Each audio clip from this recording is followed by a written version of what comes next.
Tulisaning widi yen wong sabar lan narima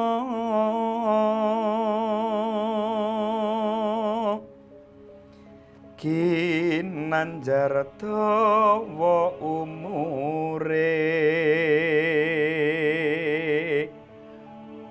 Dasar dari kekuatan kenapa kita saya itu bisa sampai detik ini bisa di dalam ajaran kepercayaan terhadap Tuhan Yang Maha Esa. Kalau proses dalam menjalani sendiri ya Mas ya, karena kan memang penghayat ini banyak lika-likunya. 2019 atau 2018 itu sudah ada di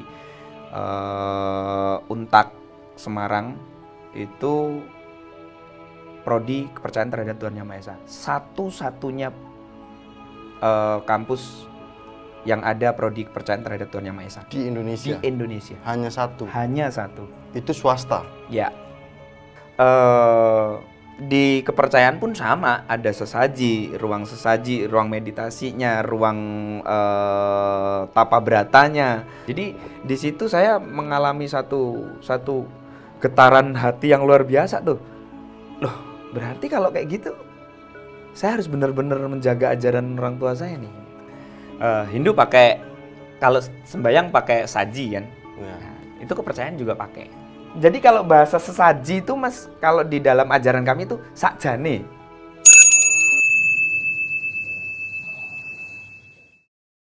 Om Swastiastu, Rahayu. Pemirsa Hindu Channel, tentu saja hari ini kita akan membahas sedikit berbeda dengan topik-topik sebelumnya, di mana topik sebelumnya kita membahas terkait dengan Hindu semua. Dan hari ini kita bertemu dengan pemuda penghayat kepercayaan, dan banyak sekali pertanyaan-pertanyaan yang akan muncul ketika nanti kita akan diskusi, yaitu dengan narasumber kita dari Lampung, Mas Wijanarko. Gelarnya apa masih? Gelarnya nggak ada Mas. Nggak ada. Cukup Mas, Wijanarko. ini dipanggilnya Mas Wijanarko apa Romo wae penake? Yo Mas. Mas. Kalau Romo itu kan kesannya sudah tua. Karena masih muda, yo Mas mawon. Mas Wijanarko bener dari Lampung nggih. Ya, betul. Daerahnya Lampung Tengah. Lampung Tengah, Ya, nggih. Lampung Tengah. Nah, Mas Wijanarko niki kita mau mendengarkan kidung kidung kalau di penghayat kepercayaan itu disebutnya apa, Mas? Ya kidung. Ada yang nyebut kidung, ada yang nyebut tembang juga. Tembang. Nah, kita ingin mendengarkan tembang khusus penghayat kepercayaan. Kalau ini sebenarnya bukan cuman khusus sih Mas ya, karena kan kalau tembang atau kidung itu kan di dalam kejawen atau Jawa itu kan sudah umum, rahasia umum istilahnya gitu. Jadi saya akan membawakan satu tembang dari Asmarandono. Ana tulisaning widi yen wong sabar lan narima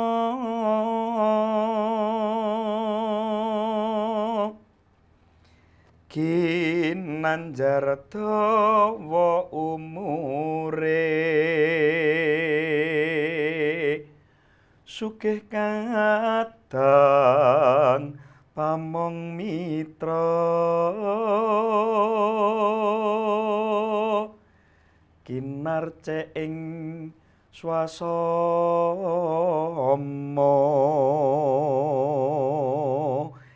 yen legya wong lara iku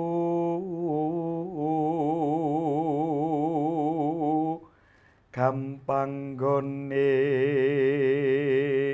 antuk tombo.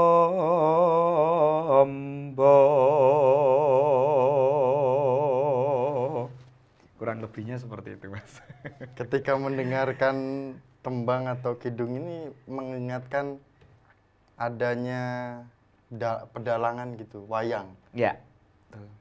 Karena kidung itu kan atau tembang itu identik di dunia seni ya tentunya, terutama seni yang berbasic di pedalangan maupun karawitan Jawa. Dan juga kidung itu banyak versinya Mas, ada dari Jawa Timur, Jawa Barat, bahkan Bali juga kan ada tembang-tembangnya, syair-syairnya, syair yang bernada seperti itu. Jadi memang basicnya kalau perbedaannya ada beberapa itu, kalau misalnya didalang kan dia bisa dijadikan sebuah suluan juga. Suluk itu beda dengan tembang, jadi gitu. Ada istilahnya ada penempatan-penempatan sendiri lah. Nah ini kok Mas paham tentang dalang ini, apa memang ada latar belakang background dalang atau seperti apa? Karena dari Hindu Channel mendapatkan informasi bahwa orang tua Mas Wija gitu manggilnya, orang tuanya sesepuh dalang di Lampung, sesepuh penghayat kepercayaan juga di Lampung. Ya betul. Nah, Mas menekuni juga ke situ. Ya, saya kebetulan biasanya ya Mas, ya kan ada peribahasa sih, mangga jatuh tidak jauh dari pohonnya. Itu memang orang tua seorang dalang dan beliau juga seorang sesepuh penghayat kepercayaan yang ada di Lampung. Terus dari situ ya otomatis keseharian saya sendiri di rumah ya menekuni di bidang kesenian, khususnya wayang gitu.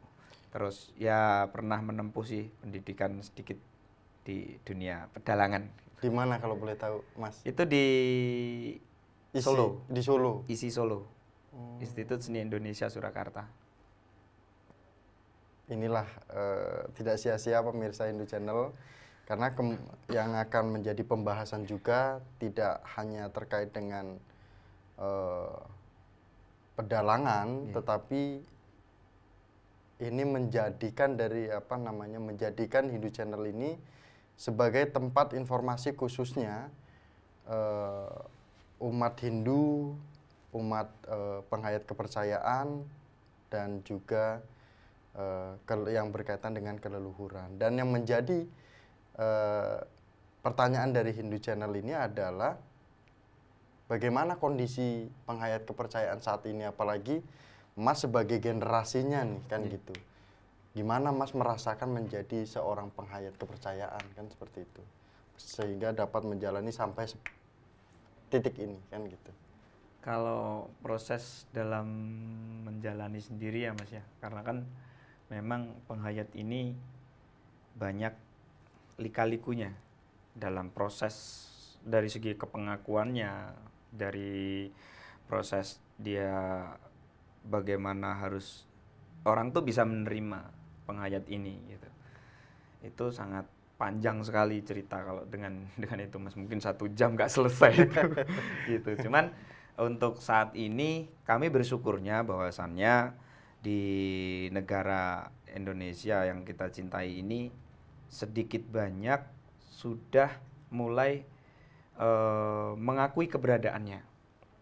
Keberadaan dari kepercayaan terhadap Tuhan Yang Maha Esa. Salah satu contoh di kolom KTP sudah bisa tercantum tuh kepercayaan terhadap Tuhan Yang Maha Esa gitu.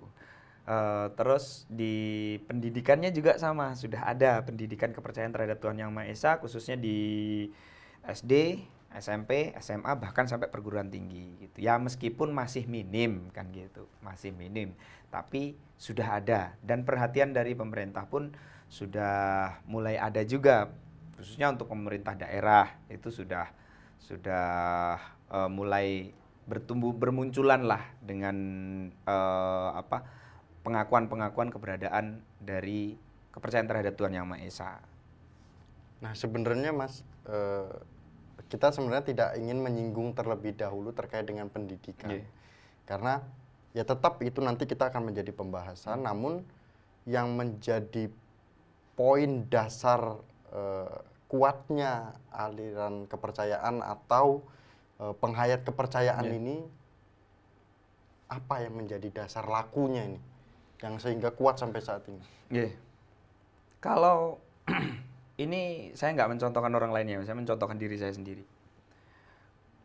Dasar dari kekuatan kenapa kita saya itu bisa sampai detik ini bisa di dalam ajaran kepercayaan terhadap Tuhan Yang Maha Esa. Karena prinsip kami yang dipercayaan ini ibarat kita baju.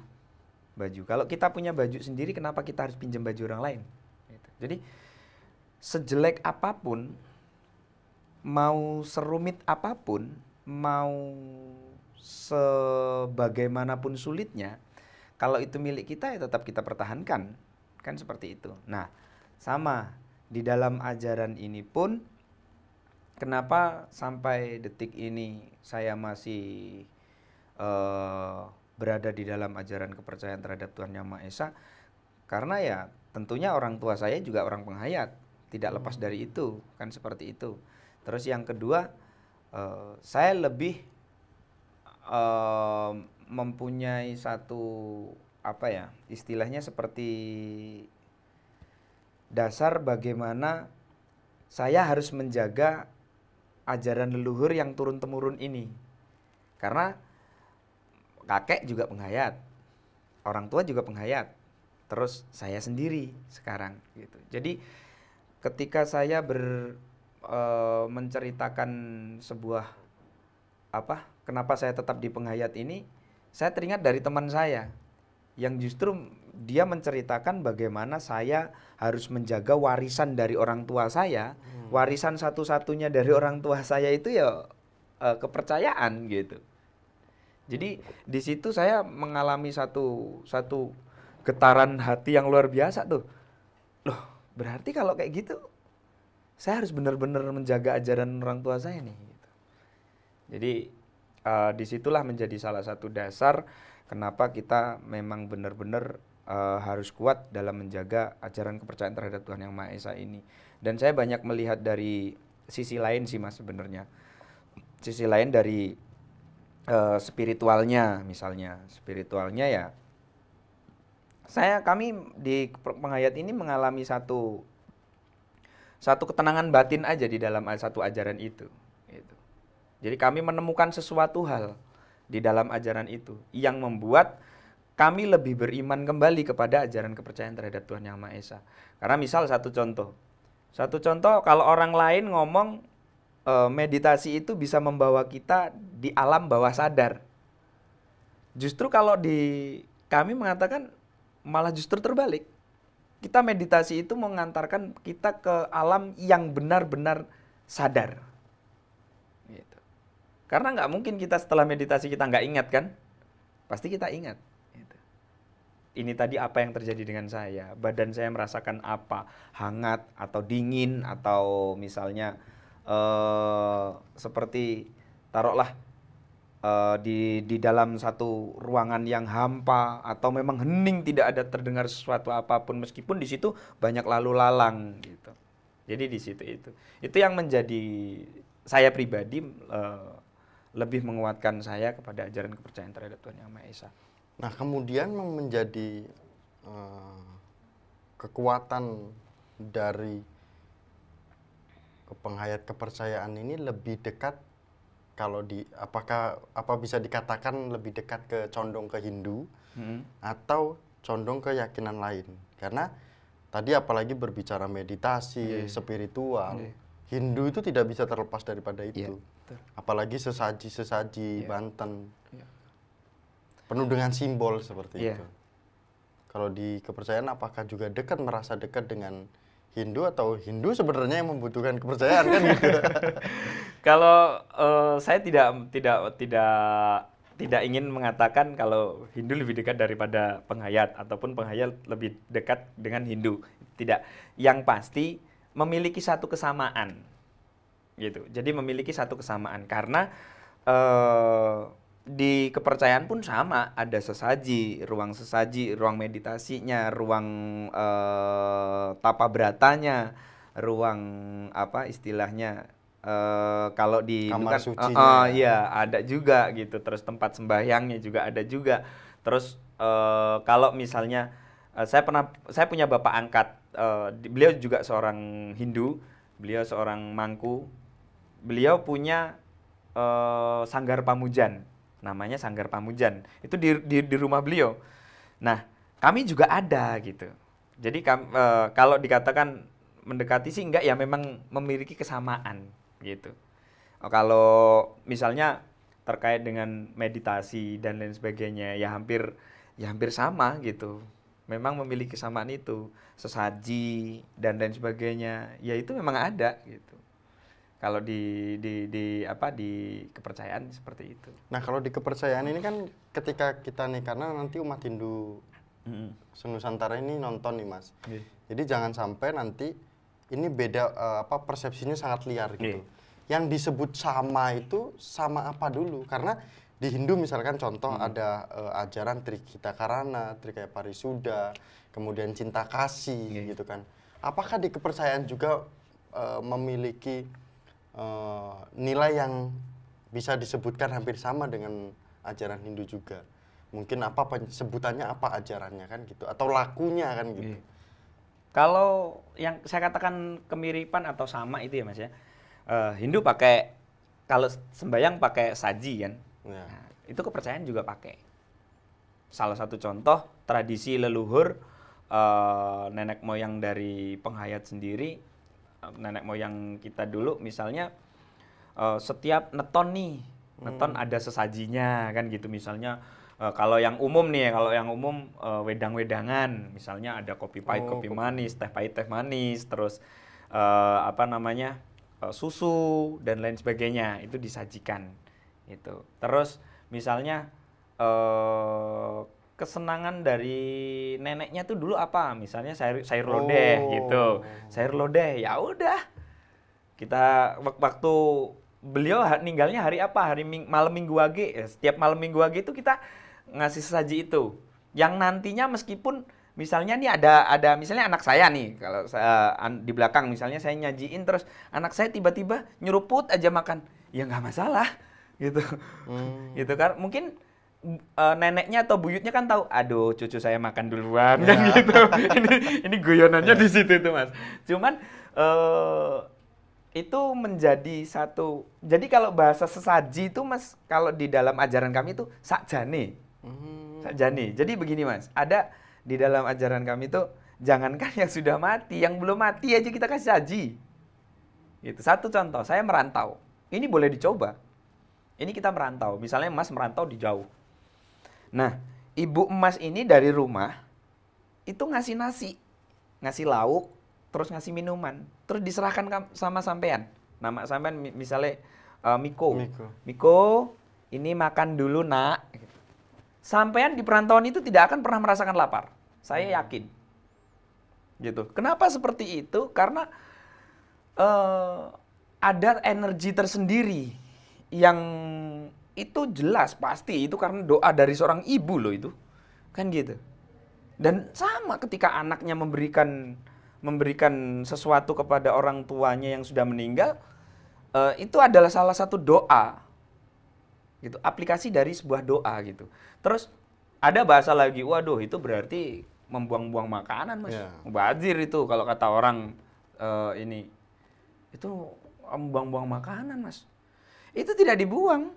Ketika sudah merasa selesai, ya dimakan. Karena tidak akan pernah basi itu Mas.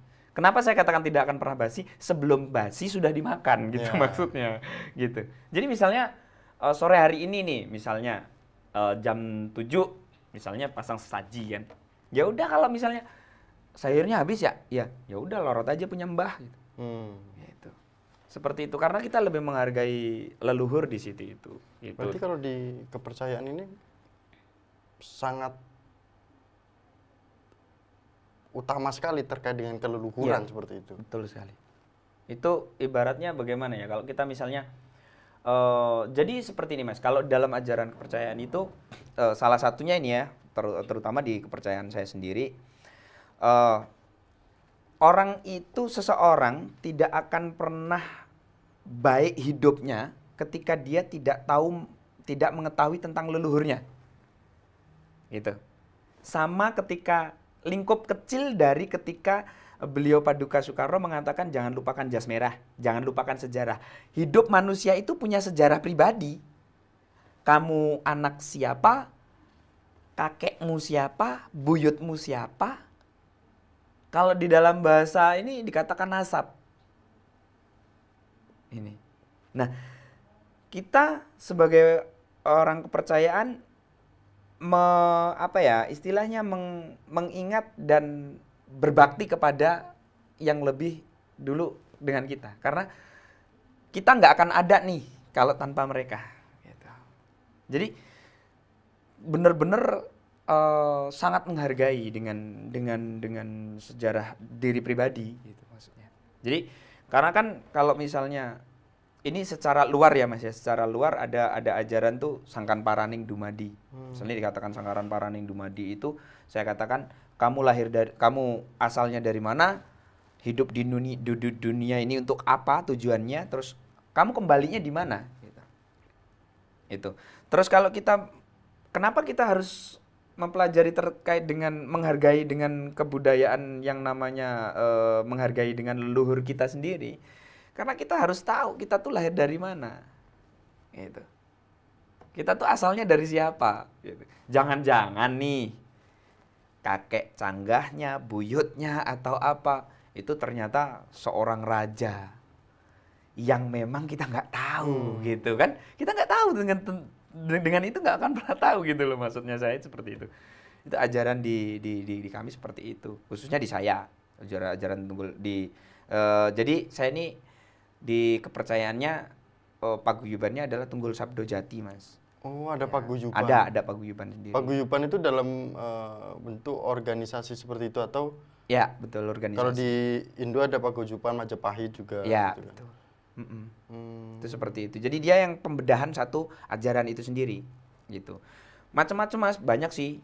Tapi ketika banyak tuh begitu dikumpulin ternyata sama aja gitu. Nah, kemudian Mas, ini kan sepertinya ceritanya belum, karena kan kita ada ajaran kepercayaan penuh dengan perjuangan. Nah, kalau berbicara identitas kepercayaan ini, Mas sebagai orang kepercayaan ini apakah pede menjadi orang kepercayaan? Karena saya dengar atau kami dengar dari Hindu Channel, perguruan tingginya bisa dihitung. Mungkin nanti disebutkan ada berapa. Kemudian di KTP hanya ada strip itu. Kalau melihat dari ajaran itu memang di pendidikan sendiri Mas, di pendidikan sendiri kalau ya saya katakan tadi karena memang minim ya, minim siswanya juga minim. Terus saat ini guru yang mengajar pun juga minim. Nah, guru yang mengajar ini di sekolahan saat ini dikatakan penyuluh, belum guru belum, karena SDM dari keguruan di kepercayaan itu masih kurang. Nah, lambat laun sudah kurang lebih dari tahun 2019 atau 2018 itu sudah ada di Untak Semarang itu prodi kepercayaan terhadap Tuhan Yang Maha Esa. Satu-satunya kampus yang ada prodi kepercayaan terhadap Tuhan Yang Maha Esa. Di Indonesia? Di Indonesia. Hanya satu? Hanya satu. Itu swasta? Ya. Kalau menurut informasinya sih swasta, tapi nggak tahu ya sekarang. Gitu. Bayangkan Mas, ini di penghayat kepercayaan itu ada di mana-mana. Ya, betul. Lampung, Sulawesi, Kalimantan, Jawa apalagi. Bali pasti akan ada gitu kan, dan di daerah lainnya. Bagaimana memperkuat SDM khususnya penghayat kepercayaan ini? Nah, apakah ini juga menjadi PR organisasi penghayat kepercayaan atau sebenarnya sudah diperjuangkan namun tidak pernah tembus? Atau seperti apa kan gitu? Kalau penguatan dalam organisasi itu kan terjalin dalam satu organisasinya, Mas. Organisasi penghayat kepercayaan yang satu organisasi yang menaungi dari keseluruhan penghayat kepercayaan yang ada di Indonesia. Itu ada di MLKI, Majelis Luhur Kepercayaan Terhadap Tuhan Yang Maha Esa Indonesia. Jadi MLKI itu menaungi dari seluruh penghayat yang ada di Indonesia. Jadi SDM ini dibentuk dari koordinasi melalui penghayat kepercayaan. Nah, MLKI ini penghayat ini punya aktor, Mas, kayak aktor lah ya, yang memperjuangkan itu ada. Itu dari DIT-KMA, Kementerian Masyarakat Adat dan Tradisi. Itu di Kementerian Masyarakat Adat dan Tradisi Kepercayaan Terhadap Tuhan Yang Maha Esa. Jadi dia memang fokus mengurusi kepercayaan terkait perkembangan, terkait SDM, terkait pendidikannya, terkait kolom KTP-nya, seperti itu. Jadi DIT-KMA itu luar biasa memperjuangkan kami. Jadi mungkin kalau untuk sekarang, Mas, penghayat kepercayaan itu belum bernaung di Kementerian Agama. Nah, ini sebenarnya karena Gitu. saya dapat informasi juga bahwa ada Dirjen Bima Sindu, Ya, Muslim, ya, Kristen, ya, Katolik, Buddha. ya. Penghayat kepercayaan di mana dari kelima ini? Gak ada, Mas.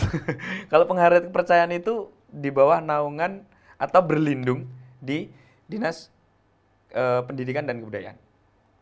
Itu. Yaitu adalah DIT-KMA, Kementerian Masyarakat Adat dan Tradisi Percayaan Terhadap Tuhan Yang Maha Esa. Di sana. Tapi ingin memiliki dirjen penghayat kepercayaan ini. Jelas dong, Mas. Siapa yang nggak ingin? Jadi kami mungkin itu bisa jadi ya cita-cita ya, Mas ya. Perjalanan jauh, perjalanan panjang. Untuk sekarang saja kami bisa merasakan ya cukup tenang lah. Sudah merasakan cukup tenang meskipun masih banyak PR-PR yang harus dilakukan. Jadi memang kami dari penghayat kepercayaan itu, saya sendiri merasakan senang dan berterima kasih yang sebesar-besarnya dengan DIT-KMA. Sangat luar biasa. Gitu, Mas. Direktorat Kepercayaan terutama sangat luar biasa, Mas. Jadi mereka yang benar-benar bagaimana penghayat ini nih benar-benar bisa diangkat gitu. Kasus-kasusnya meskipun sudah jauh kami berjuang. Sudah sangat jauh sekali kami berjuang dari tahun ke tahun. Jadi waktu itu Bapak itu sampai bercerita, malam hari itu bercerita, wah saya itu ikut ini, ikut itu biar kami tuh bisa bener-bener legar gimana sih caranya bisa masuk di dalam kolom KTP. Wah, panjang perjalanannya, Mas. Dari situ itu.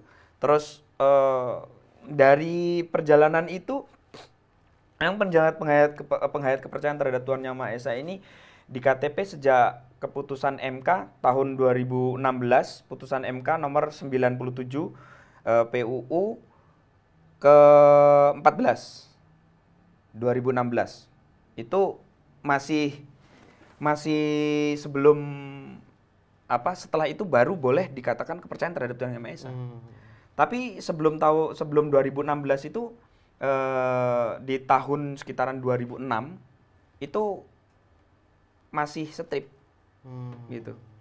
Jadi misalnya itu kayak semacam sebelum dan sesudah keputusan MK gitu. Itu di nomor 23 tahun 2006 gitu.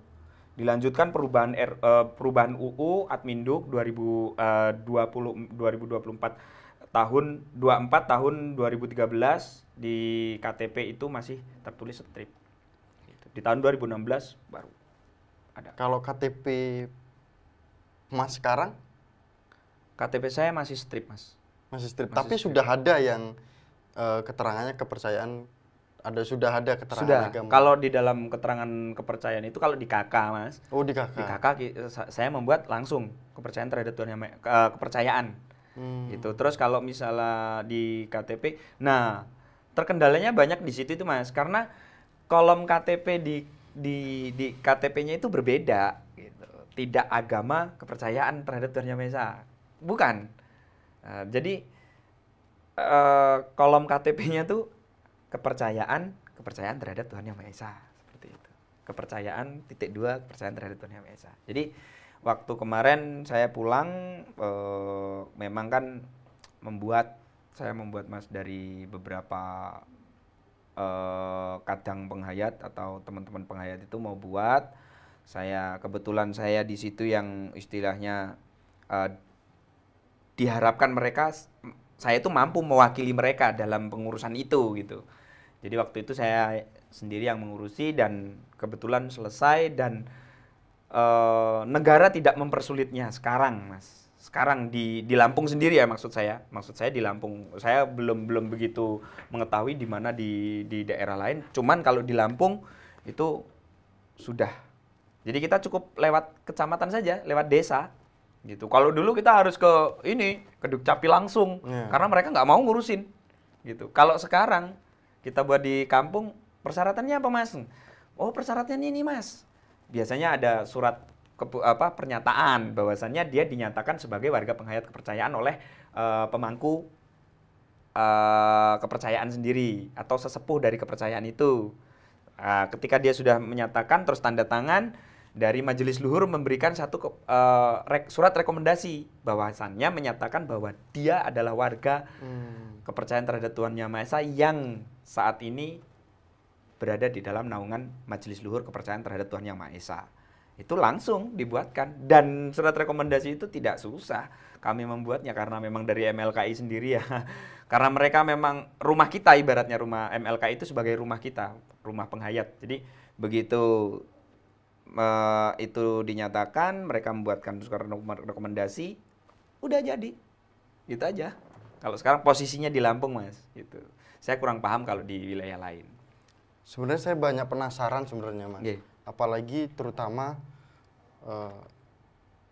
tadi aja udah kayaknya kok ribet banget gitu jadi orang kepercayaan gitu. Saya masih bayangin kalau saya jadi orang kepercayaan ini gimana gitu.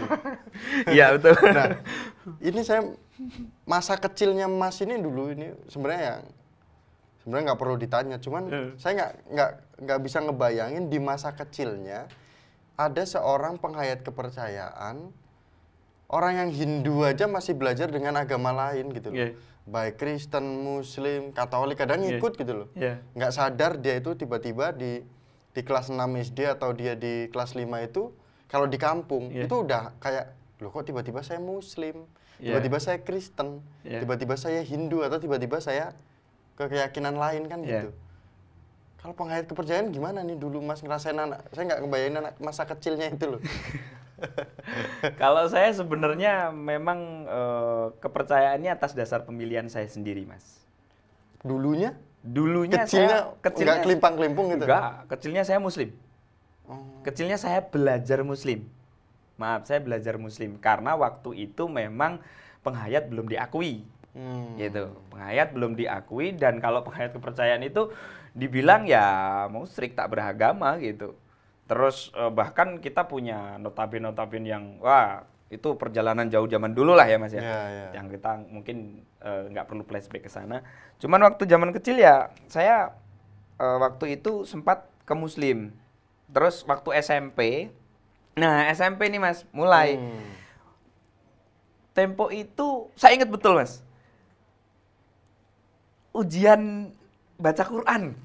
Saya ingat betul itu. Jadi guru agama saya itu bilang, "Kamu baca Quran?" "Ya." "Ya, Pak. Mohon maaf, Pak, saya nggak bisa baca Quran." Meskipun saya belajar, tapi saya nggak bisa, Mas, baca Quran itu. Gitu. "Saya nggak bisa, Pak, baca Quran." "Oh ya, nggak apa-apa. Kamu orang kepercayaan ya?" katanya gitu. "Bapak orang kepercayaan ya?" "Ya, Pak." Saya langsung menjawabnya seperti itu. Gitu. Jadi tiba-tiba aja dia ngomong, "Bapak orang kepercayaan ya?" Tapi nadanya lembut banget. Seolah-olah tuh temen yang lain tuh nggak boleh denger gitu. Gitu. "Iya, Pak."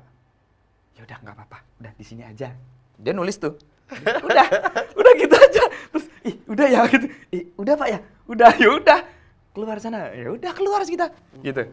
Tapi masa itu waktu zaman SMK sendiri ya saya masih menggunakan Muslim, Mas. Karena memang ya itu tadi karena kamu belum diakui kan gitu. Tapi secara ajaran saya sudah bawa waktu itu. Nah, sempat saya ini menjadi orang yang linglung lah. Kelimpungan nih saya sebenarnya apa sih gitu. Saya ini sebenarnya apa sih? Bahasanya itu agama saya apa gitu. Agamaku ki apa terjadi gitu. Agama saya apa sih? Nah, ketika saya pulang dari Jawa, perjalanan jauh Saya pulang dari Jawa ke Lampung, sudah balik lagi tuh ke Lampung. Terus waktu itu sudah mulai detik-detik diakui di tahun 2006. Itu di tahun 2006 itu sudah mulai detik-detik diakui. Kita sudah mengadakan satu banyak pertemuan yang diadakan oleh DITKMA itu. Ya sebenarnya sebelumnya sih banyak, cuman di situ banyak penegasan-penegasan tersendiri gitu. Akhirnya mulai membentuk satu pola pikir saya. Akhirnya saya melihat lagi dan kembali lagi, yaitu tadi saya menjaga warisan keluarga saya menjaga warisan dari nenek moyang saya yang memang orang nenek moyang saya itu dulu memang orang penghayat gitu. Akhirnya dari situ saya menyatakan bahwa saya itu adalah penghayat kepercayaan. Ya itu tidak sesimpel itu sih Mas, kami juga ya istilahnya kalau misalnya kalau di Kristen Katolik dibaptis lah istilahnya kayak gitu. Jadi Bapak memang menggunakan upacara tersendiri untuk ya kalau kamu memang sudah yakin, karena Bapak nggak memaksakan sebenarnya Mas. Kamu mau apa saja yang penting berbaktilah kepada apa yang sudah kamu yakini. Bapak sebenarnya seperti itu. Jadi meskipun kamu Hindu, kamu Buddha, kamu Kristen, kamu Katolik, kamu Muslim pun, kalau kamu memang harus berbakti kepada ini ya istilahnya imanilah gitu loh maksudnya Bapak itu. Kalau misalnya kamu Muslim ya apa sih yang diwajibkan dengan Muslim, apa yang tidak diperbolehkan oleh Muslim. Kalau misalnya kamu Hindu, Hindu tuh harus ngapain? Jalankan gitu. Maksudnya Bapak sebenarnya seperti itu. Tapi waktu itu saya tidak. Saya pernah buka ajaran Hindu, pernah juga buka ajaran Katolik, ajaran Kristen. Ibu angkat saya sendiri yang di Solo juga memang Kristen Protestan. Terus Hindu memang bapak angkat itu banyak yang dari Hindu, mangku semua malahan. Ini kan baru buka, mau masuk sekalian Mas? Kayaknya udah yakin deh Mas kali ini. Kayaknya Mas Mikonya mau ditarik ke kepercayaan. Kayaknya gitu ya. Jadi itu prosesnya Mas. Yeah. Jadi mulai saat itu di tahun 2000, saya pulang ke Lampung tahun 2015 Mas. Mulai saya udah bingung tuh, udah dari Jawa tuh udah bingung. Saya sebenarnya apa sih? Di sini belajar, di sini belajar, di sini belajar, di sini belajar. Dan saya dulu pernah kerja di salah satu production house. Di sana tuh memang bosnya seorang Katolik dan Katolik semua. Saya nyaman aja Mas di sana kerja. Saya membandingkan akhirnya. Saya kerja di lingkungan yang ini dengan lingkungan yang ini. Ini di lingkungan ini nih tidak ada yang namanya iri dengki. Saya merasakan betul di production house itu. Gitu Mas. Jadi yang awalnya saya di belakang megang kabel, ketika saya berubah di depan memegang kamera, itu yang di belakang itu senior saya. Dan dia malah justru nggak merasa dia itu lebih rendah daripada saya, tidak. Tapi dia malah mengajari saya. Wah asik banget nih berarti. Apa sih sebenarnya yang dipelajari? Akhirnya mulai saya membuka lembar dari Katolik. Oh yang diajarkan cinta kasih. Gila ini, saya bilang seperti itu. Ya inilah. Jadi tidak ada yang namanya iri dengki. Tapi beda dengan yang di sebelah. Begitu, ya kelihatannya kusuk-kusuk gitu. Tapi giliran saya naik sedikit aja udah. Blah, akhirnya saya sampai difitnah. Saya dipecat dari perusahaan kaca tersebut. Gitu, waktu itu. Karena saya kan bagian grafirnya Mas dulu. Melukisnya di kaca itu. Terus akhirnya saya dikeluarkan. Nah, di situ saya bisa membedakan dan membandingkan. Itu oknum ya Mas ya, saya katakan oknum. Mungkin oknumnya belum sampai kepada tarafnya gitu. Jadi di situ saya mulai belajar, memaksa saya untuk belajar gitu Mas. Akhirnya saya belajar 1, 2, 3, 4 sampai belajar yang terakhir. Terus akhirnya saya kembali ke Lampung, tambah bingung lagi malahan. Ini saya harus kemana gitu. Dan pada suatu saat saya benar-benar menentukan bahwasannya, Pak, saya bilang sama Bapak, Romo saya manggilnya, Romo, saya ikut Romo, saya bilang begitu. Ikut gimana maksudnya? Ya saya ikut menjadi orang penghayat. Kamu yakin? Romo bilang seperti itu. Yakin? Yakin. Pulang, masuk kamar. Renungkan, fikirkan, cermati, hayati, kata Bapak. ini anaknya sendiri loh yang mau masuk, saya bilang gitu. Anaknya sendiri loh yang menyatakan penghayat, itu anaknya sendiri. Tapi bapak masih bilang begitu. Akhirnya saya masuk. Karena saya banyak mempelajari dari beberapa ajaran agama gitu loh. Agama-agama lain itu saya mempelajari, nggak ketang itu sedikit saya mempelajarinya. Saya masuk di dalam kamar, ya udah saya pasang handset dengerin musik aja. Gitu. Ketika bapak besoknya tanya, nanti kalau udah 3 hari kita ngomongin itu deh katanya. Akhirnya 3 hari ngomong, gimana pak? Lah, emang beneran yakin gitu? Lah iya, gimana sih? Udah dirasain, nggak perlu. Saya cuma pengen berbakti kepada orang tua, bahwasannya saya menjaga ajarannya apa yang bapak bawa. Gitu. Saya membawa ajaran leluhur kita, seperti itu. Itulah saya ibaratkan baju saya, gitu. Kalau saya sudah punya baju, ngapain saya pakai baju lain? Saya bilang seperti itu. Akhirnya bapak, ya udah kalau gitu, besok malam Kamis pagi deh kita ini ya, bancaan istilahnya, brokohan gitu. Ya udah, bancaan kecil-kecilan. Akhirnya sama mas, ketika ada warga dari non penghayat yang mau masuk penghayat, bapak selalu seperti itu. Yakin kamu mau masuk penghayat kepercayaan? Gitu. Jadi suruh pulang dulu, suruh mikir dulu, suruh mengkaji dulu, suruh merasakan dulu.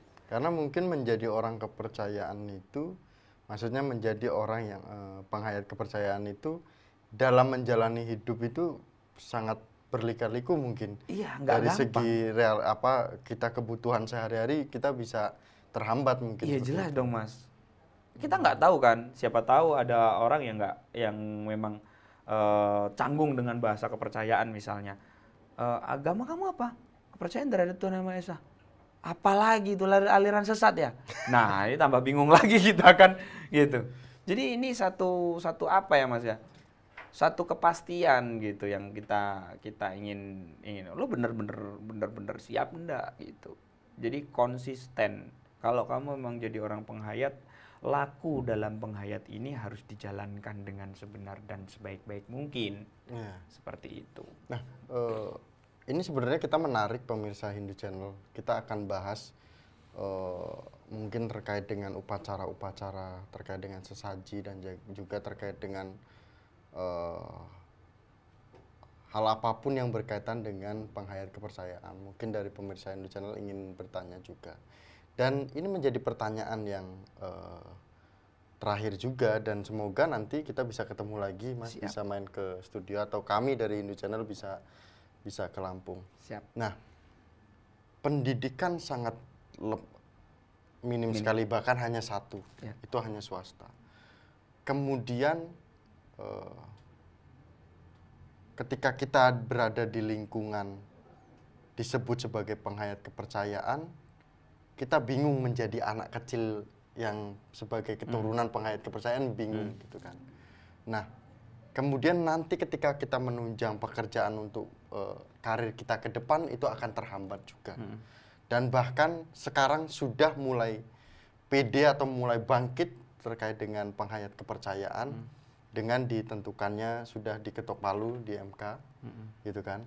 Dan pesan yang ingin Mas sampaikan khususnya kepada orang-orang penghayat kepercayaan, dan khususnya orang-orang yang berada di lingkungan penghayat kepercayaan, baik itu saudara Muslim, Kristen, Buddha, Katolik, Hindu, seperti itu. Karena kita sama-sama menjalani sebagai sebagai umat manusia yang juga yakin dengan jati dirinya, seperti itu.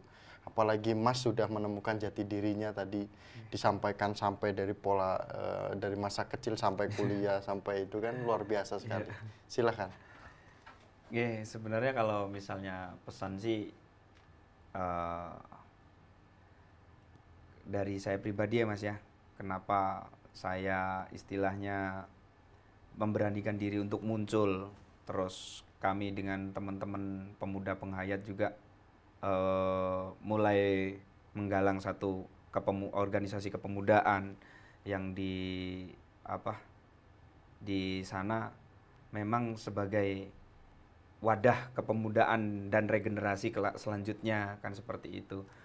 Itu sebenarnya harapannya ya kita mampu apa ya, mampu saling menghargai aja, mampu saling menghargai bahwasannya satu ajaran itu yang kami rasa nggak ada yang satu ajaran agama itu merujuk untuk kejahatan, nggak ada pasti. Cuman di dalam satu ajaran kepercayaan itu mempunyai satu filosofi yang dibawa dari filosofi Jawa zaman waktu tempo itu. Jadi ini bisa untuk kita belajar bareng-bareng dan bisa untuk kita resapi bareng-bareng, kita renungkan bersama, dan mudah-mudahan dari filosofi yang akan kita bedah atau kita sama-sama pelajari ini bisa menjadikan kita antar umat beragama lebih rukun lagi, gitu. Bahwasannya ternyata kita satu misi nih, gitu. Filosofi Jawa itu ada 3 yang diajarkan di dalam satu penghayat kepercayaan saya juga ada gitu. Jadi 3, yang pertama Serno dalaning pati. Serno itu hilang, dalan itu jalan, pati itu meninggal. Jadi menghilangkan sesuatu hal yang untuk menuju jalan kematian, agar jalannya kematian kita itu enak, nikmat, hikmat. Terus kalau orang muslim mengatakan husnul khotimah. Apa yang dihilangkan? Iri, dengki, terus apa namanya, penyakit hati yang istilahnya kita saling membenci, terus perkataan yang tidak baik, seperti itu. Terus yang kedua nur sifat. Nur itu adalah cahaya, sifat itu adalah ya sifat, kan seperti itu. Nur sifat itu kita harus menjadi orang yang bisa menjadi satu penerang, seperti lampu lah ibaratnya. Lampu itu sebenarnya panas, tapi kalau meskipun dia panas, tapi setidaknya dia mampu menerangi di sekelilingnya dia. Dalam gelap hati maupun gelap di alam nyata, dalam malam yang gelap gitu.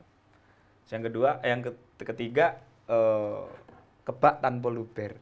Kebak tanpa luber itu meskipun kita penuh, tapi jangan sampai meluap gitu. Meskipun kita pinter, jangan merasa pintar. Meskipun kita itu kaya, jangan merasa kaya. Karena kekayaan kita itu tidak seberapa. Terus kepintaran kita itu juga tidak seberapa. Sehingga kepintaran kita ini nanti apabila kita tidak merasakan bahwa kita tidak mempunyai filosofi kebak tanpa luber tadi, kita akan apa ya istilahnya, lepas kontrol, ngomong juga sembarangan tanpa memikirkan perasaan dan hati orang lain, seperti itu. Terus sombong, kesombongan. Nah itu kembali kepada ajaran yang pertama, Serno dalaning pati. Jadi menghilangkan sebuah penyakit hati yang agar kita dalam menuju kembalinya kita ke Sang Pencipta itu lebih hikmat, dan kalau orang muslim mengatakan husnul khotimah lah. Itu yang lebih mudah dan lebih mudah diterima oleh teman-teman sekalian. Jadi itu harapan kita. Mari kita belajar bareng-bareng di dalam filosofi-filosofi itu agar kita benar-benar menjadi satu bangsa Timur yang diandal-andalkan dengan kesopanan, kesantunan, bangsa Timur yang benar-benar mengedepankan apa ya, budi pakarti yang luhur, budi pakarti yang baik. Nah, kalau sekarang kan sudah beda, gitu Mas. Jadi kalau sekarang itu kita lihat ya budi pekerti itu hampir nggak ada. Banyak orang pintar tapi tidak beradab. Banyak yang orang berketuhanannya tuh lebih jago, tapi adabnya nggak ada. Banyak orang yang kaya tapi lupa dengan orang yang di sekelilingnya dia yang mati kelaparan.